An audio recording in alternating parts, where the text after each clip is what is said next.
For today's video, I'm doing something different than I've done in the past before, but I was so inspired by another movie YouTuber. I had so much fun watching her do this March Madness breakdown bracket of horror movies. The movie YouTuber in question, What a Ghoul Wants. I had so much fun watching her break down these 16 movies and coming to a conclusion of if she was on a desert island, what would be her number one out of those 16 popular movies or favorite horror movies that she likes. So I wanted to do that same exact video format, except I switched up some of the movies that she had on there for some of more of my favorite movies, just to make it a little bit more difficult on myself. And I gotta tell you, it's pretty difficult. I'm looking at the bracket right now and it's a toughie. Now, anyone that has seen any of my previous videos, have been following me for a little bit, you already know my favorite horror movie. My favorite movie is Evil Dead 2. So because that's kind of like a cop-out, that movie is not included in this list. So it should be interesting. So first up on the bracket, we have Jaws versus Creepshow.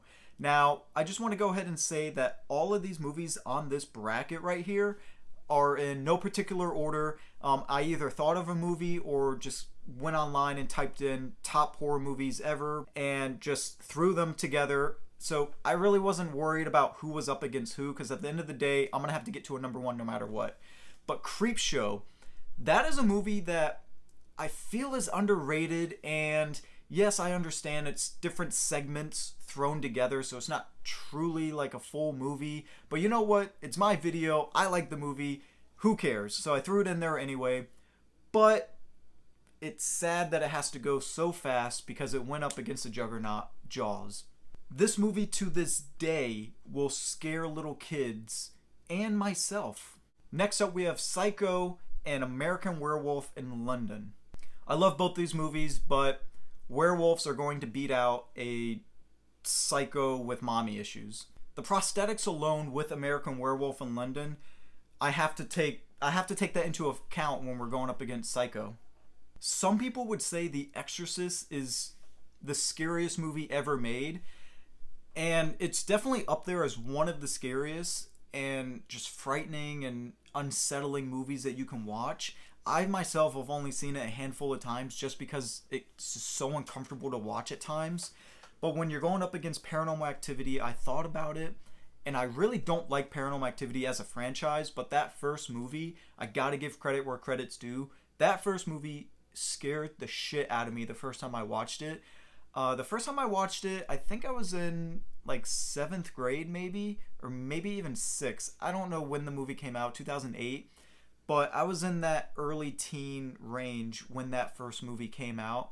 And I remember the impact it had on me watching it in theaters for the first time and then going home and being afraid of my sheets, flying up and just stuff happening. While The Exorcist is still creepy to this day, Paranormal Activity had a bigger effect on me the first viewing of it than The Exorcist did. Maybe because I was a little bit older when I watched The Exorcist. Two zombie movies with two drastically different types of zombies. Night of the Living Dead versus 28 Days Later. One has zombies that acts like they're on steroids. The other one acts like they're drunk. While 28 Days Later probably is the scarier movie, there's just something iconic about Night of the Living Dead, and I remember watching it. It was one of my first black and white movies that I was introduced to, so that's always going to stick with me. Jumping on over to the other side of the screen, we're coming up on the next 4 of brackets. We have Nightmare on Elm Street versus the original Texas Chainsaw Massacre. I'm really not a slasher fan, to be honest, so either of these movies, I can go ahead and let you know right now, neither of these are making it to number one, just because there's so many other great movies on here that I would prefer. But for the principle of these two movies going up against each other, I'm going to have to go ahead and give it to Nightmare on Elm Street, simply because the premise is a lot cooler. Texas Chainsaw does take a little bit of time to go ahead and get into the movement. It's very disturbing, but someone killing me while I'm sleeping is even more disturbing. At least if Leatherface kills me, it's going to be quick. If Freddy's coming after me, he's going to torment me for a while before he actually kills me. So that alone is scarier. The Shining versus Scream is coming up next.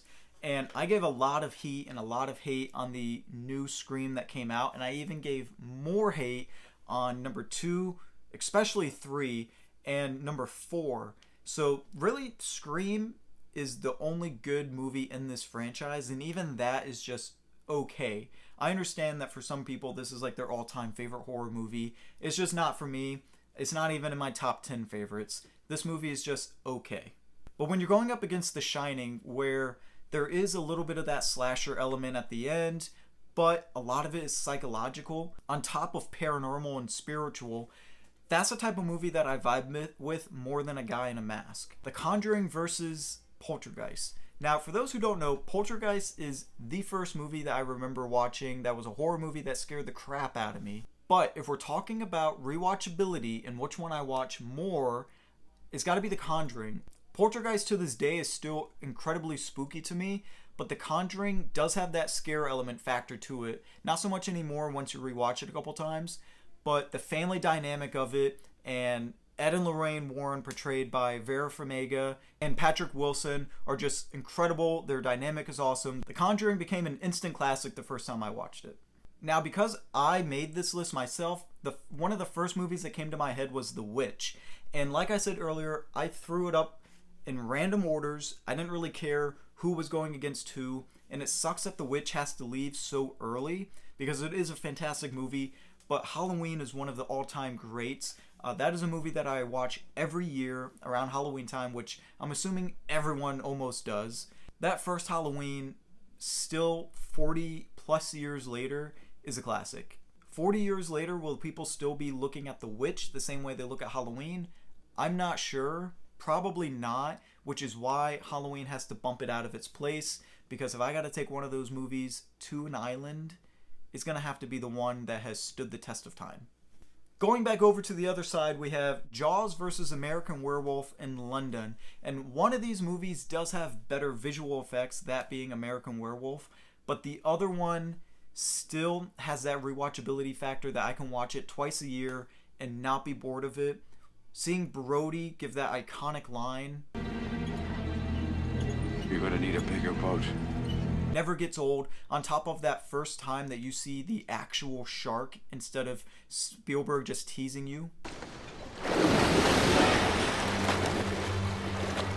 It's iconic. Paranormal Activity versus Night of the Living Dead. I'm actually really surprised Paranormal Activity made it this far. But if you put Paranormal Activity and Night of the Living Dead both within hand's reach, I think I gotta pick Paranormal Activity. It's had a bigger impact on me than Night of the Living Dead. We got two iconic movies going head to head, both dealing kind of with the mind and the inner workings of it. One movie where a guy goes crazy, and another movie where a girl, well, kind of goes crazy because of sleep deprivation. If I don't pick The Shining over Nightmare on Elm Street, Jack right here is going to get me. The Conjuring versus Halloween. Okay, I know what you're going to say. Trace, are you crazy? No, I'm not crazy. I'm just being honest. I would rather watch The Conjuring over Halloween. Now, both movies are very, very good, but Conjuring just has more rewatchability factor. I feel like Halloween I can only watch during Halloween. So unless I get stuck on an island on Halloween time, it's just not going to work if it's Christmas. But The Conjuring, I can watch that movie any time of the year. Alright, we're in the top 4. Before I proceed, if you're liking this video, don't forget to hit that subscribe button down below. Sorry for the shameless plug, but it has to be done. Jaws versus Paranormal Activity.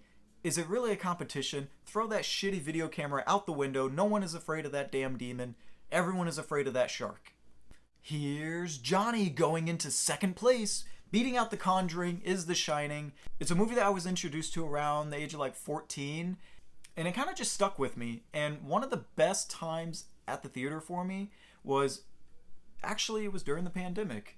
It was in that brief window when Tenet opened up in 2020, and in October I remember they had a screening of The Shining on the big screen, and it was probably would have been like my 6th or 7th time watching The Shining at that point in time, and seeing it on the big screen really cemented it to me that it's just an incredible movie, and it's one of those movies that's going to stick with me forever.